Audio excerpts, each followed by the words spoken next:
All right. Hello, hello, hello. How you doing, All Ali? good, thanks, Deso. How's it been? I haven't seen you in a whole 3 minutes. How was your time away? Good. I'm doing well. I was so welcome everybody to our all one stream that we're bringing to everybody today. Obviously, it's a topic of discussion that we've talked about many times. We're going to continue that conversation today. So let's say hello to everybody in the chat. Make sure you're saying hi.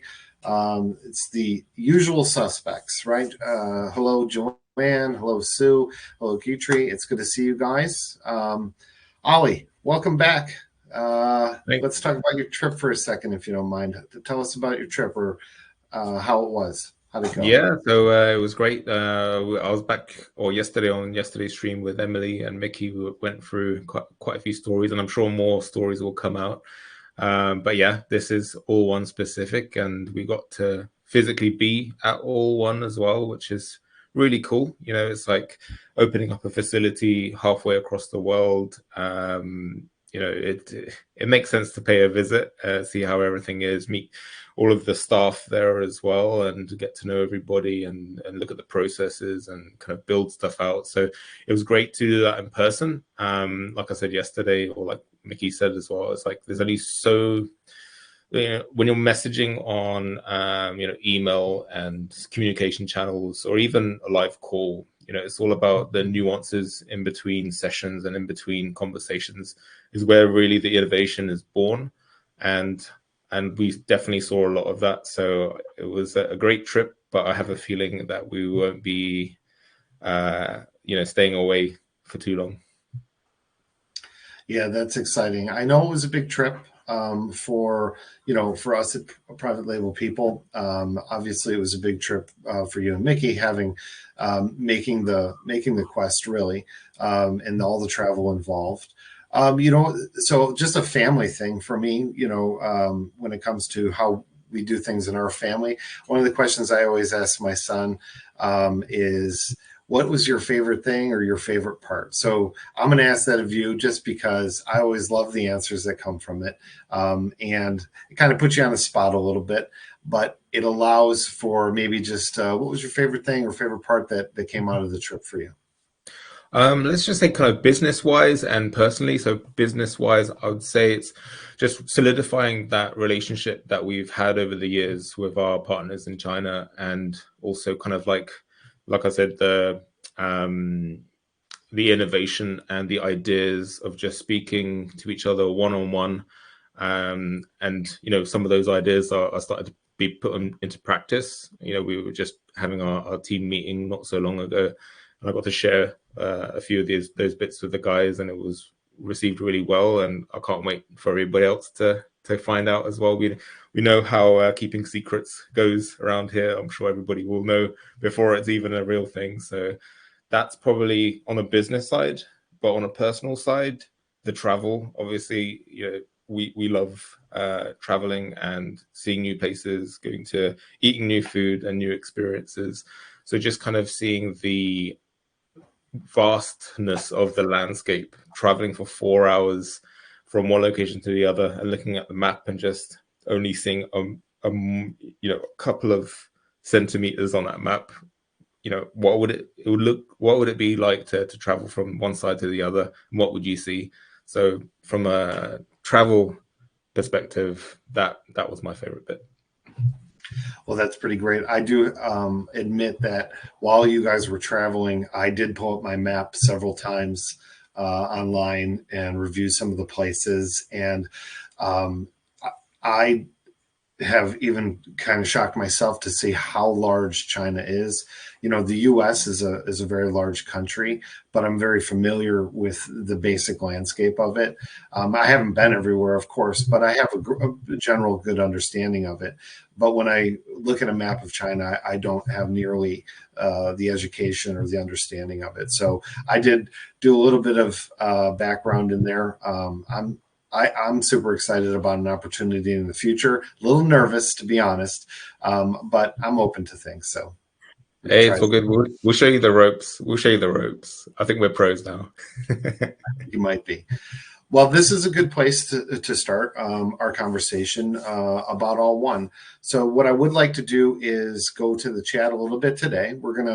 Today we're not bringing any slides. We don't have a presentation for you. We wanted to keep a little lighter, a little more interactive. So, if you have any questions about All One or any of the processes that are happening inside All One with new products, reorders, and just general things. I know there's some extra services that can go into there when it comes to packaging and bundling and bonusing and all those topics that we can talk about. But maybe before we get into some of those questions, or as those questions start to come in from the chat, from anybody that may have some, we could go over a little bit of a recap of the All One facility and the All One process. Maybe starting with the markets that are available to us currently. Do you want to speak to that for a moment? Yeah, so our core markets that we're so used to now is the UK, the US, Canada, Australia. We've been selling in these markets. They're primed markets. They're where Amazon have been operational for a number of years now. Some of them are bigger than others. Some of them are still in their infancies. I still see Australia as more the younger brother in the family of four. But over the years, certainly this year, I think I did a post on it quite recently inside the All Insights area. Just seeing Australia grow month on month is really cool, and there's no sign of it stopping as well. So we would call that our more prime or primary marketplaces. There are the European markets as well, which you can send stock directly to Germany. You will need to be VAT registered in Germany to hold stock there. If you wanted to test out the European markets, you can via the European Fulfillment Network. It's an area inside your Seller Central where you have stock in the UK, and you can send into, or you can sell to Swedish customers, Spanish, all of the European Union areas. So definitely something to look into if you're not currently selling in the EU but have stock in the UK, turning on that EFN inside the back end of your Seller Central. Now, with our primary markets, Ali, these markets would be markets that we always talk about. We would in the past or in any time that we'd like you to. I'm really thinking now with the availability. I mean, if we use Australia specifically, Australia was one of those ones that there was a bit of risk involved with having to predetermine some of the amounts of inventory, especially on a product that was a test to begin with, or even a product that maybe you had been selling well in a specific market, let's say for the US. To test it inside Australia was a bit risky. There's cost involved. Now, with All One, we kind of are looking at that maybe this is something you absolutely should be doing, right? So maybe you can speak about the less risk, or how we can take maybe even as low as one carton and send it into a place like Australia. Yeah, in the past, it was one of those areas we wanted to take on that opportunity, although we did have a higher level of risk in that you are going to have to pay if you go in the traditional route using third-party logistics, third-party warehousing. You're going to have some form of membership with those third-party companies. You'll also have port charges. I'll take that extreme example. Not every one of our products were like that, but that extreme example of our seed boxes, we would ship from Shenzhen, and depending on how many countries it's going to, there was a flat 650 USD port charge for that product. So if it was going to 4 different countries, that's 650 times 4. So if you wanted to send a couple of cartons to Australia, for example, just looking at the profit on that, completely wiped out for a couple of cartons. But even though that was the case, we still intended on doing that, and we did that, and we still sell that product in Australia today. So remove that barrier completely. It's a must do now. It's no longer a barrier or a nice way or a nice opportunity to take advantage of. It's why not? because there's no more barriers there. And shipping times to Australia, for example, are significantly lower as well. So managing your product flow and your replenishments to Australia is more of a breeze compared to the other markets. And I think if we're talking about the primary markets, as these four markets, so United States, Canada, the UK, and Australia is your primary markets, that these are absolutely should be in these markets. And we do feel, I even see sometimes that people say, well, once my product starts to sell a little bit better, once I have a little more understanding, that maybe I will start to sell in those markets. We've kind of found that to be, it's not absolutely correct. You should right away get into those markets because you don't know where those products are going to start to sell. You really have to try them out. You have to test them. And of course, test is a test. And I think reducing that risk, like you talked about, and allowing those barriers to come down. I don't think we can talk enough about the reality of the cost savings when you talk about port fees and storage. It's a penalty kick. You know, we've used that term before. You've already done the work in terms of sourcing the product, making sure that you have your label, your barcode, your entity entirely, your ability to sell in certain marketplaces. You already have that at your disposal. You already have the units. Why restrict that to one or two marketplaces when you've got and then this is talking about like a universal product, or if we're talking about products that are country specific, which can make up a small portion of our portfolio, using your common sense and thinking, okay, is this product for storing seed packets going to work in Australia? Are they going to work in North America? Are they going to work in the European market? Do people plant seeds? Do people farm in these countries? Absolutely. So removing those barriers, pair that with a little bit of common sense as to how universal the product is. Absolutely, take advantage of those penalty kicks.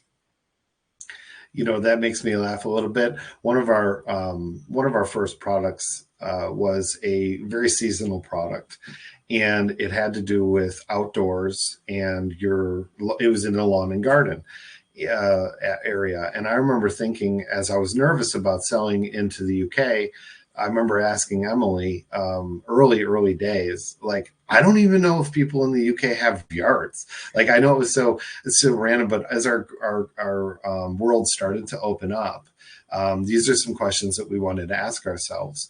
It ended up being a successful product. Yes, they do have yards, and look at what we've learned. It's great to see, to experience some of those things. The excitement around All One has continued for me. It's continued to build.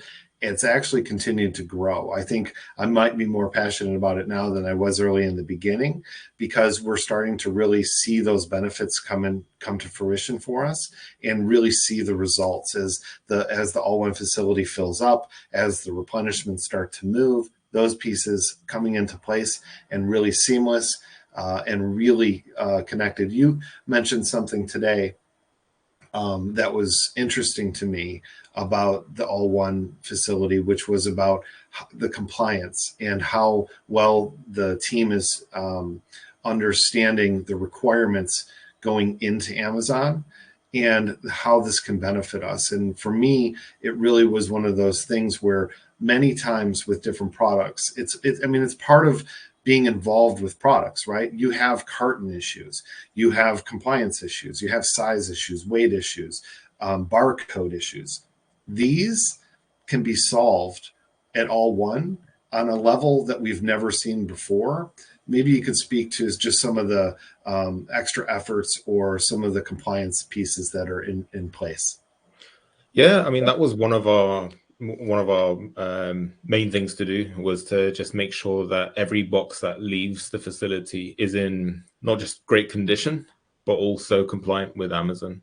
Last thing we want is for a box to arrive at Amazon to be turned away because they have plastic straps around the box, which is not allowed, or extra filler. Can't remember what the word is, but there's like the peanuts, or that kind of extra type of packaging to reinforce the integrity of the box. These things are not allowed.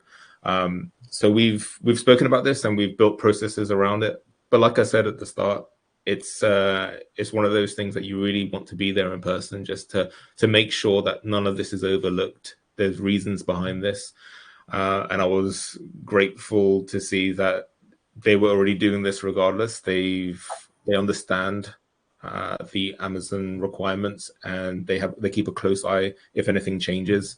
So my confidence that every box that are shipped out are going to be in pristine condition and Amazon compliant. So that was one of them huge reliefs at the start of our trip for sure. Well, I think as we've talked about, a consistency of adding speed, to, reducing costs. Obviously, communication is a fundamental piece in that, but allowing us the opportunity to cut those costs by making sure that we're compliant from day one allows us to continue to pass those cost savings on to all of our partners. Those types of costs, having to rebox, having to relabel, having any of those pieces that come into place. If you've ever had to damage a product or remove a product because of some issues, these come at quite a cost. This allows us, this whole entire all-one facility allows us to reduce those costs continually. That's has to be an exciting piece for everybody involved. I think we could go to the chat for a minute. Looks like Gayatri has a question. Maybe you can answer this question directly. Ollie, this is probably a good question for you. So when will DE be available for replenishment? If I buy stuff on Amazon Netherlands, most products come from Germany. Let me just read that again, Gayatri, sorry. So when will Germany be available for replenishment? So yeah, we can ship into Germany, no issue. But just I don't know, you're based in the Netherlands, and I'm sure that if you have stock in Germany, you must be VAT registered in Germany to store there. So that's the due diligence on your side. But absolutely, we can ship goods directly from all one facility to Germany directly. So make a replenishment today. Absolutely. I was thinking as you were saying that about the due diligence of the partners. So if they're on the stream or you're watching the replay, there are some things that you would be required to do on your end for each of the markets. It's no different than, we're US sellers and we're based in the US, but there is some compliance things that we have to do for being that we live in New York State. We have to file a quarterly tax return based on sales tax for New York State. Even though Amazon handles that, these are the kind of due diligence pieces that we're talking about. Canada has some requirements where you have to have a business number in order to sell inside Canada. And then you also have to file a sales tax annually for a 0 or a nil sales tax. There's also obviously requirements for the UK and Australia. Maybe you could speak to, obviously it's VAT registered for the UK. What about Australia? Is there anything that stands out? So Australia is kind of similar to being to the UK, being a UK resident, for example. So as a UK resident, you have a threshold of, I believe it's £80,000 turnover in the UK before needing to register for VAT. If you're outside of the UK, you have to register for VAT straight away. Australia has it in a way where you need to meet a threshold regardless of if you're an Australian resident or overseas. So another reason to expand into Australia is that you can have the VAT-free scenario when you're just starting out. And I can also see that Robert's mentioned that you'd only need one European VAT registration number for EU marketplaces. So I'm assuming Gayatri might have a VAT registration in the Netherlands, so that should be fine to sell in, or to hold stock in Europe to sell to European customers. That's really great to know. These little pieces are what we were talking about recently on a stream with Robert. Go into Amazon, go on to the page, scroll down to the bottom, and how do I sell in this country? Start to read a little bit, do a little bit of work on your side, because we're doing that for private label people, because we have to learn how to go through all the processes that we need to learn in order to send those products to those markets. The current markets, let's say our primary markets, we've been working with for some time. So a lot of that information is available to us or has been learned. Obviously, there's changes all the time. We have to keep on the forefront of that. We would encourage everybody to make sure they're doing the same thing for their own businesses. As business owners, as CEOs of your business, this is the area that you can start to educate yourself and learn. And of course, going to the group and asking the group inside Circle, that's a great place to ask these global questions. Not only because they have maybe been answered prior, but it's people that are doing this currently. And I've talked about this a lot. The best answer that you can get is the most current answer, because things change all the time. We don't want to put together a document that today that's going to be out of date in 3 weeks from now, and then somebody puts together information and it's wrong information. Really, you have to continue to seek, you have to continue to learn, and you have to be on top of this. What's nice about it is sometimes things change and you weren't, maybe you looked yesterday and they changed tomorrow. You may not look for another 3 weeks or a month. The group is going to allow us that opportunity to learn those things or stay current and stay buoyant. It looks like we're getting a lot of information going on here inside the chat. While I was talking, is there anything that stuck out to you in the chat, Ali? Yeah, no, I just noticed that Robert's put in some comprehensive information on UK VAT, and I said it was 80,000. I wasn't too far off. They must have changed that. They must have been a little bit more generous, our UK government, but it's over 90,000 annually. And also, I noticed that Sue's just asking if we have a ballpark cost for EU VAT registration. For me, it was a while ago. I can't imagine it being more than £100, but we can see that Daytree had around 300 euros. It could be the case with me. I can't remember off the top of my head, but what I can tell you is that the cost of becoming VAT registered, whether it's the UK or Europe, certainly outweighs the cost of not being VAT registered and not having your products made available to all customers in the European Union. I think it's great that this information becomes available so quickly, but also that Amazon is still growing. It's incredibly massive company. The footprint is incredible. But to know that it's continuing to grow and continuing to evolve, even in those markets and different places that we're going to, you need to be a part of it, because there's always those questions out there. If you do any social media searches or if you do anything, I've heard the question, is selling on Amazon dead, or stuff like that.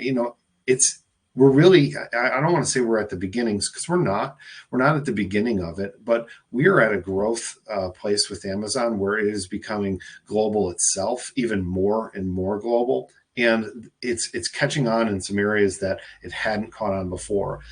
All one, and that's what we're talking about today, gives us that ability to have that same footprint as Amazon. And I don't think we could speak to that really enough. I mean, our company that Emily and I sell, our portfolio, we're not a large company by any means, but to have that footprint that Amazon has globally at such a level, but also the efficiency behind it and not having to do all that work. I mean, we've talked about what your time is worth.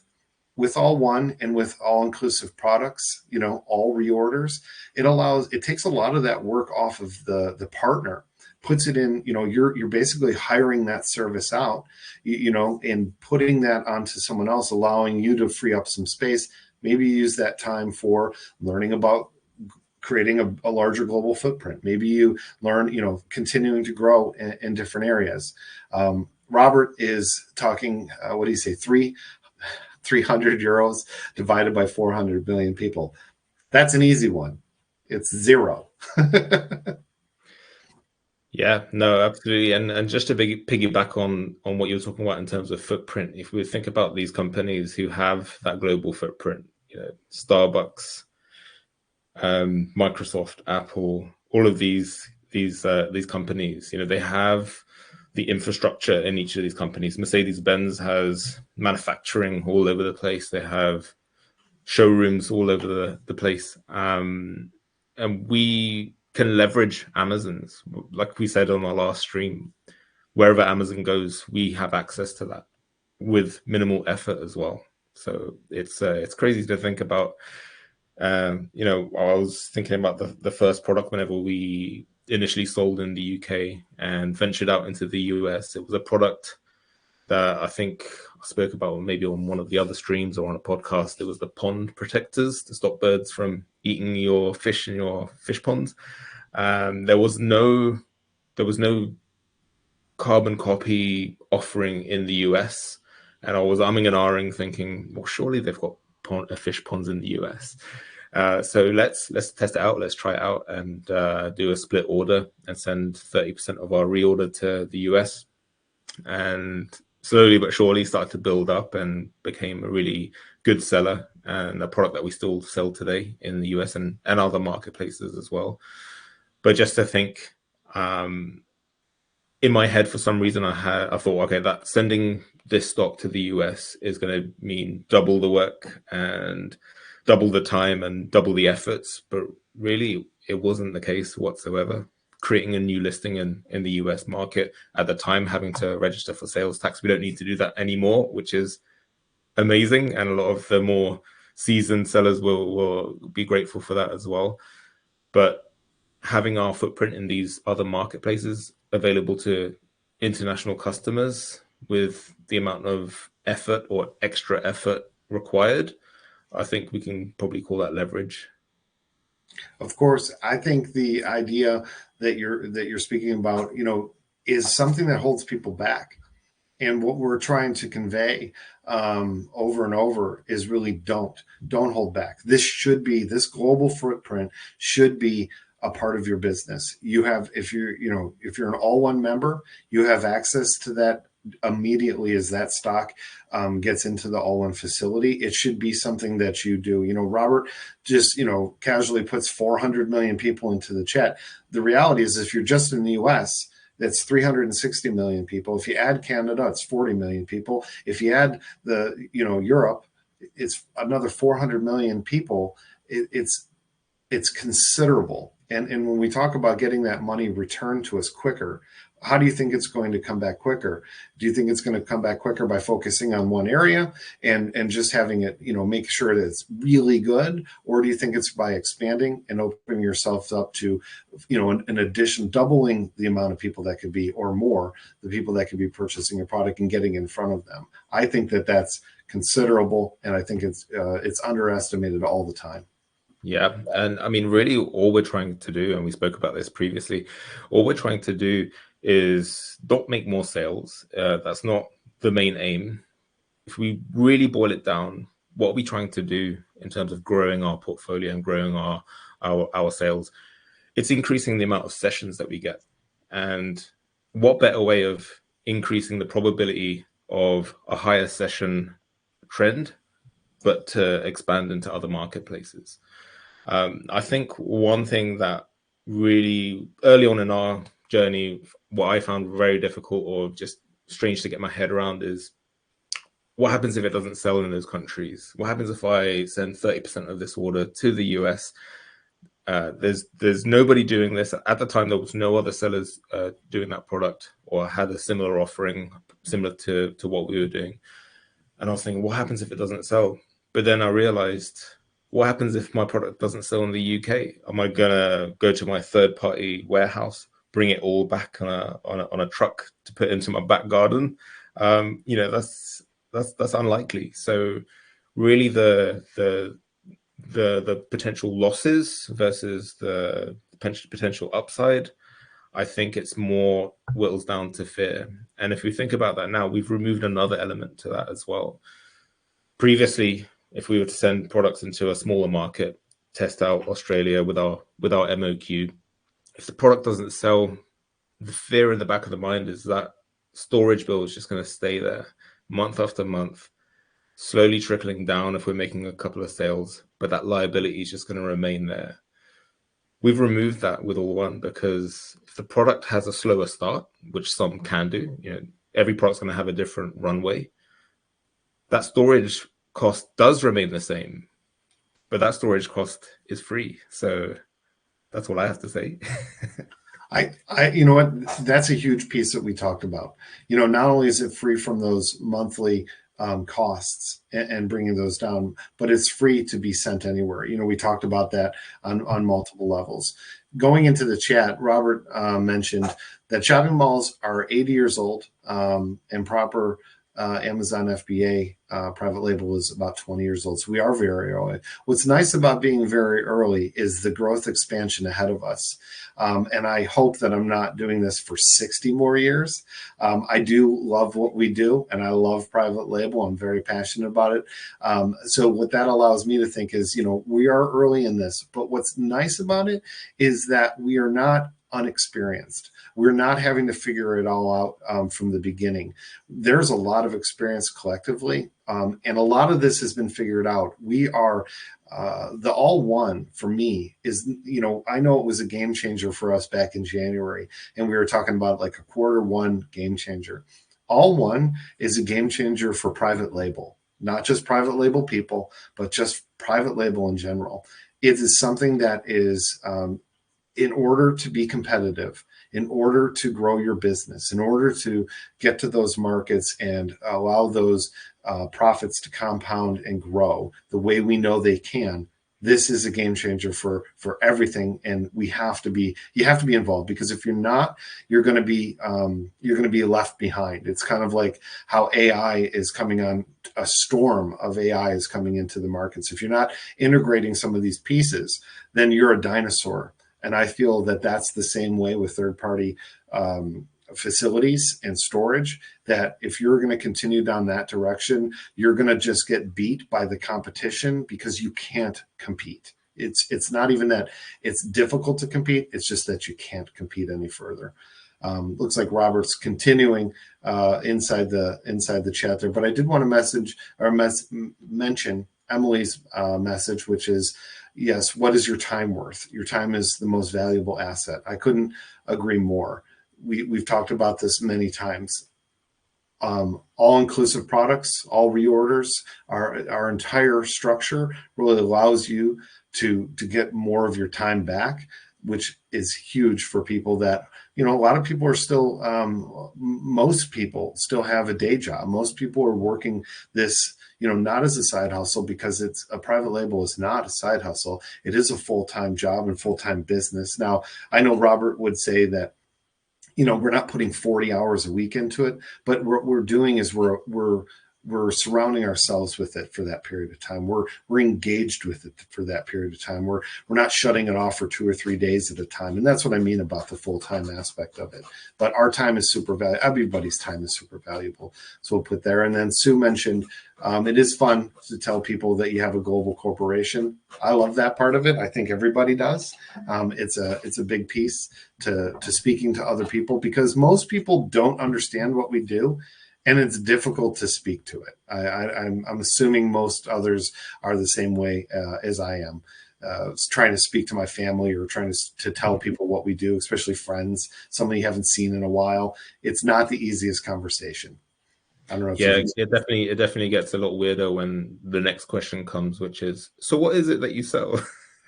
and then you tell them, and then they start kind of looking at you like your face just turned blue. It's definitely a strange one. It was really funny, just kind of going a bit off piste. But when I was working at the airport, one of my teammates was an older lady. And she was always so fascinated as to what's the next product that I'm doing, and I'll show her all my product photography on my phone, and she'd always have this weird kind of look as to, are you gone crazy? This is who's going to buy this kind of thing. But she was very nice about it, and that every time she'd do that, for me it would be a blessing, because she did that with the first product. First product started selling very well. Second product, it was only until I got her disapproval was when we started to see some sales come in. When it got to about product number 3 or 4, she was like, oh, I actually quite like that product. And then the fear that came over, because I'm like, no, you're not supposed to say that. That's not your seal of approval. And that product did have a slower start off point as well. Ended up started to gain traction. And that was actually the seed box that we were talking about. So it was really funny just to kind of remember that story. That's great. You know, Robert put in a message into the chat that he said before. It's not the first time I've heard him say it or read it. But the comment is, what happens if it does sell? And I think that this is a piece that I love. I love this part because I love to talk about the real sheer velocity and size of Amazon and how many people, how many visits they get. You know, in the United States, they talk about billions of visits during the peak months in November and December. They talk about 9 million sellers just on .com in the US. And then how many of those sellers are new or using it as a side hustle or don't have the outreach that you have, or and then we break that down because everything is math, everything breaks down a little bit further, and to think about it like that and to think about what happens if it does sell. What happens if I come to a place where I have to get a reorder of 5 times my MOQ? What happens, you know, in those cases, there's some excitement, there's some nerves on that side of it too. And then Robert was putting into the chat just a little bit of the success of Amazon, it looks like, in some of his charts. And I think that that part is huge. I love to look at that side of things because we are very early.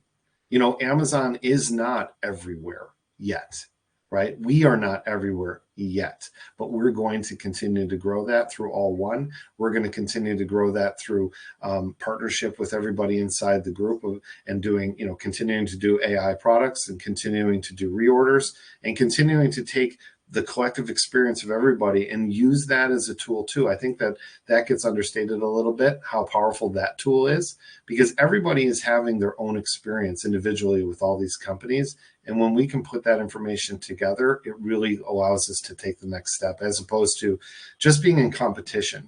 You know, one of the things that I've always really thought was great from you and Mickey was how open you guys were with Katai and how open you were to everyone that you came in contact with about your portfolio, about the products that you sold, and what I learned from it, just if I take a personal side of it, is how you can open yourselves up and embrace it as opposed to be in competition with it. And that was always really something great. I think that that's actually where All One was born. I know it was from conversations with you and Mickey, that collective experience, that growth and that sharing is where All One was born. And I think going forward, that is a huge piece. It's like a fundamental piece going forward for private label people and for our group and everything we do going forward. So I would say thank you from me, but also for the group for sure. Hey, I mean, like, there's definitely the selfless part, which is just helping everybody grow and helping everybody see success in this business model. But there is a selfish part as well, you know, because what happens if the demand increases?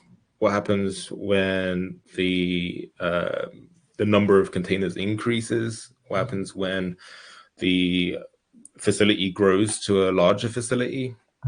It's the economies of scale that we're looking for, right? Because the economies of scale allows us to have a saving for our own products, also allows everybody else to make a saving as well, brings some more cost efficiency into their business. So if we grow together, we're all going to win together. And in terms of the products, and you know, people are generally quite guarded about what products they sell because they think that Jimmy down the road is going to take on that product because it does well and they're gonna come in. But I never really thought about that as being an issue. Whenever we were doing over the shoulder videos on product research and I come across the gem, it's like I'm not gonna hold that away from people because what's the point really? What can somebody do? Oh, they know that Ali's selling this product, so we're gonna sell that same product. The amount of work that goes into curating that offering and sourcing and the logistics side of things, there's no shortage of products out there. There's an abundance of opportunity. And I actually believe that. I'm not just saying that. And once you see how many types of products there are out there, the more I can kind of show you guys that, I think gone will be the days where we're trying to shield what kind of products we sell or kind of hold information off from other people. I think that's another thing about Amazon's sure just their size in general and their catalog. We talk about Katai's catalog or Waypoint's catalog or private label people's catalog of products that are available, right? Amazon has over 500 million products available in their catalog, obviously by all of the different sellers.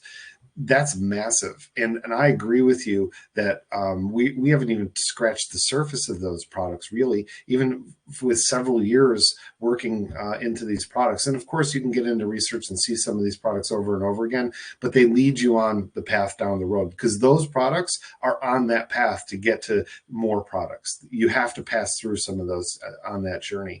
I think that's a great piece to this, that we're going to continue to grow that and continue to partner with that. And I think that ultimately that's what we talked about what private label people is.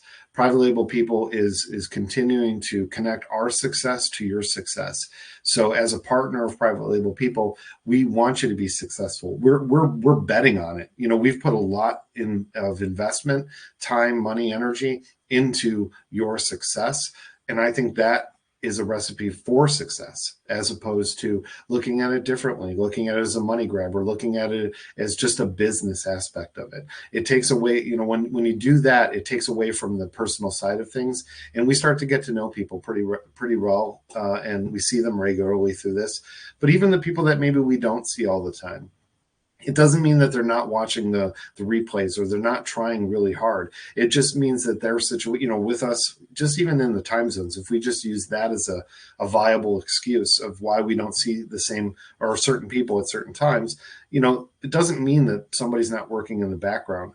But our projects and our systems inside private label people and here with All One does allow you to work inside that system. One other thing was that you mentioned about the All One facility that I thought was pretty great was that it's a 24/7 operation.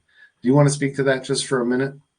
Yeah, that was something that we didn't even know about. So all the staff that work there, they all live in that same city where the facility is. And China is a 24-hour country when it comes to production, logistics. It's a vast country. If you want to drive your stock in a container on a lorry from one side to the port, that's a 24-hour operation. So they need to be ready to receive goods, but also dispatch goods for replenishments at any time in the night.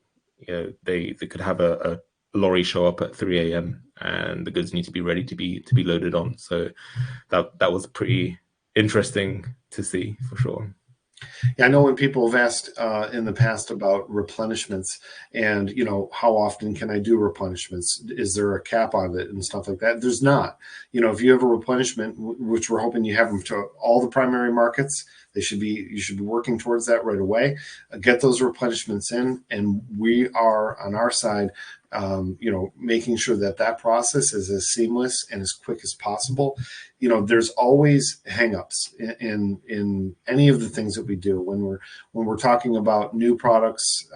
Sometimes there's a change between the initial product that we've started talking about, the dimensions, the dims on that, the size, the weight, and any type of changes, carton configurations. From the way it ends up, it can be a different price, it can be a different size, it can be all of those things. We're trying to continue to evolve through that and take away as many of those barriers, but having some patience and understanding that this is the business that we're in. We see it all the time. And, maybe if you're not dealing with the suppliers all the time, you don't necessarily see that, but it is part of it. The All One facility, again, partnering in that position allows us to really continue to pick up some speed, keep those costs down, and make any changes before they leave. This way, you're not experiencing those challenges once they get to Amazon. That's a huge part of it. I think that I'm so excited to hear about how well that went, and it's actually better than maybe we thought it was going to be. If we could say it would be better, that's pretty great for us. Looks like with a new product, so Lucia has a comment here. It says, with a new product from All One, how many units should I send to US at first replenishment? Ollie, do you want to jump in on that? Yeah, it would depend on how many units per carton. That's where I would start off with. But realistically, looking at the product and just thinking, estimating that a 30-day sell through rate, yes, you're not gonna get it right the first time. You might not even get it right the second time. But once you get that initial data in, you'll be able to preempt how many units to send and where. And we are working on some education around this as well to manage your stock levels, treating new products differently to products that you have reliable data for. But in terms of a new product, kind of having a bit of a guesstimate as to how many units can I sell for my first month once the product arrives. And if you wanted to reduce that risk as well and split it over into two separate shipments spread across 2 weeks, eventually you want to move into an area where you have consistent data and you would be potentially sending in stock every 2 weeks religiously. Because remember, you're not paying storage at all one while the stock is there. You're not paying for storage whilst it's on its courier on the way to the container ship. You're not paying for storage whilst it's on the container, on the water, and you're not paying for storage during that last final stretch from the country that you intend on selling in to Amazon. So you always want to keep your Amazon stock level at a good sweet spot, but that comes with data over time. So in short, my answer to your question is looking at, so you got 10 units per carton. For me, I would go with two cartons to start with, so 20 units for the first. Maybe it's on the lower side and you might want to send in a third 2 weeks later on down the line. But with that minimal quantity, especially early days, you want to keep a very close eye to your sales, because within the first week, you might get a trigger to send in another replenishment. Yeah, you know, it's funny because part of me, when I see the question, Lucia, the initial question makes is a great question. These are definitely questions, but then the next part of the question, which is, okay, this is the exact number. It's an impossible question. So I'm kind of just teasing about that because the reality is we're going to have to figure it out. There's no immediate answer to your first test of your first replenishment. It's going to have to be trial and error. So we take the best, I would hate to say it, but the best guess we can. What's nice about this guess is that this guess is considerably less risk than when we have to say, okay, I'm buying 500 units. How many should I send to the UK in a market that I've never sold in, with a product that I've never sold before? So this one really becomes, it's a great question followed by an impossible question. And what I mean by that is really just, let's take a look at it. You're going to have to dig into this a little bit. How many do you, like Ollie said, how many do you think you can sell? How many, if it's sold, let's go to Roberts. What if it does sell? So what if it sells 1 or 2 units every day? Then our numbers are low. What if it doesn't sell? Then our numbers are a little high. That's why it becomes impossible. So I think that this is I appreciate the question. I really like it because it engages us in this conversation. I don't think you're the only person to have this question. I know that we have this question ourselves, and Emily and I kind of talk about it. It's okay, what are we going to do and how many units are we selling? The great part is the all reporting is going to come in so effective for this. It's almost like we built it together, right? It's almost like we've foreseen something coming down the road. So maybe lean into us at Private Label People a little bit. Make sure your all reporting's 100%. Obviously, this is new data, so it's not there. We understand that's not what we're talking about, but we can immediately start to put this information behind us, or these guesses behind us, on all new replenishments going forward. I think it's a great part of what we're doing. Sue's chiming in. There's so many variables for the first guess. There really is. And I don't want to, we don't want to say, exact numbers because we don't know. And to say that we did know would be misleading. However, we're willing to work with you on it. That data is going to be available. All reporting is the place that you can go to see that information. Ollie, we're starting to get to the end of our time here. Is there anything else that you think that maybe we should bring up in conversation or in topic just before we end the stream today? Nothing that comes to mind. Before I forget, I know Lucia, you probably are doing this already, but when we're talking about first quantities going to marketplaces, I did want to make sure that you are sending it global as well, so not to one marketplace. We're not dipping our toes into the US because it's been around for longer, because we're what we used to. If you've got a universal product, you want to send it to as many marketplaces that you have the ability to sell in. So that would be the only thing I would add to that conversation. Well, I think that's a great way to end our conversation today. 100%. You should be going global with all of your products. It's accessible to you if they're in all one immediately. I know there's some education that's coming out daily from us, but go to the group, go in a circle, ask the questions.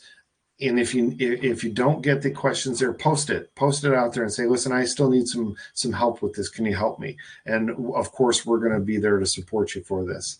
That's it for me today, Ollie. Thanks for sitting with me. Thanks for taking that trip. I know it's disruptive to your home situation and to your sleep situation, but I appreciate you going sleepless on a couple of those nights to help us with All One. Hey, I'll do it again. Awesome, guys. Great call. Great seeing you all, and see you on the next one.